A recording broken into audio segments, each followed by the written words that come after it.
Good morning from Fast Company. Here's our daily look into what's driving today's creative business leaders. At one point or another, most of us have stared at our computer screen and wondered, is this it? For some, it's a passing feeling. Yet for others, that boredom turns into lingering dissatisfaction, leading to quiet quitting, or even walking away from a job entirely, which rarely solves the deeper problem. New data from Gallup shows that while only 30% of workers think it's a good time to find a new job, more than half are actively looking anyway. In a decade and a half of working as a therapist, I've met a lot of smart, creative people who feel capable of more if only they could figure out where to direct their energy. These restless souls, and I count myself among them, believe that we should work the same way we engage in life, fully and passionately. While the drive to learn and grow often serves us, it can also lead to stagnation. Most people see two options. 1, quitting, or 2, sticking it out for the paycheck, acting your wage. Yet there's a third way where we can put our restlessness to good use while showing up with presence and finding more fulfillment in the work we're doing right now. Get honest about what truly matters to you. Those who often feel restless usually have many different interests and talents, but fulfillment doesn't come from doing it all, it comes from alignment. Just because you're good at something doesn't mean you have to make it into a career or even a hobby. Sometimes we excel at things out of habit, upbringing, or external validation, yet they don't necessarily bring us purpose or fit into the picture of what we want for our life. I recently had a high-achieving client who was reevaluating his career path. He was experiencing a conflict between what he wanted and the logical and expected next step in his career. He was named valedictorian of his class, went to Ivy League institutions for 2 degrees, and landed a job only someone with his credentials could secure. Yet, after having a child, he felt overwhelmed with the demands of his job. He wanted a better work-life balance, yet he was having trouble getting off the path he had worked so hard to be on.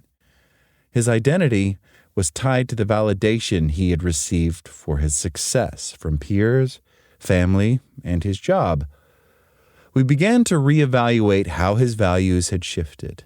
I encouraged him to get honest about what he wanted for this next phase of life, separate from societal messages about success and the narrative he had created about who he was supposed to be.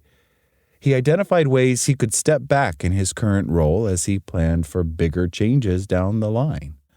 Alignment begins with understanding what you value most, and then finding ways to bring more of that into the work you're already doing. Stick with it long enough to see what happens. Sometimes restlessness is a message something needs to shift, and other times it's a distraction from improving what we already have. It's easier to fantasize about leaving instead of having an uncomfortable conversation about changes you want or need. Instead of turning away from your current role, it's worth first investigating how you might bring more satisfaction to it. When we continually jump from position to position, it can feel like 100 mini failures piling up. Angela Duckworth's classic research on grit taught us that perseverance is a greater predictor of success than talent or even IQ. Duckworth found that sticking with a task builds mastery, which in turn builds confidence. This doesn't mean staying forever at a job that doesn't suit you. It simply means giving it a real chance before deciding what's next.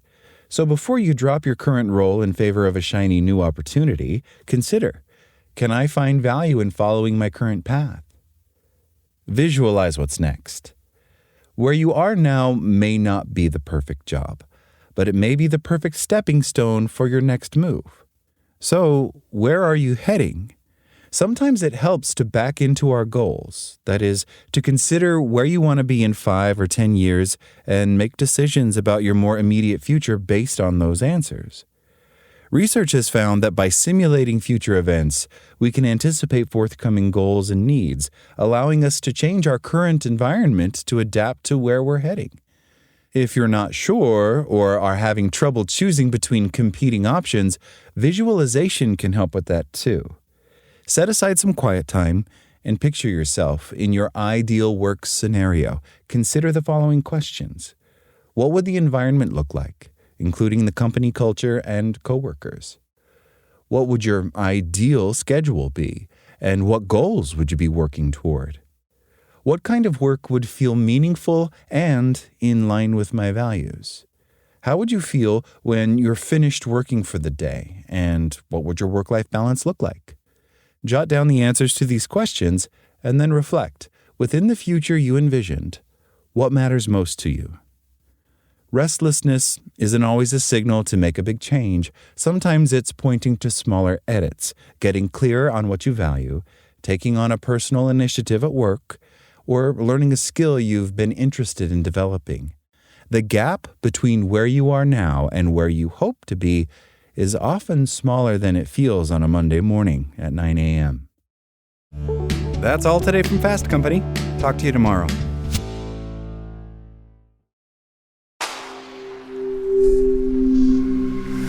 SpokenLayer.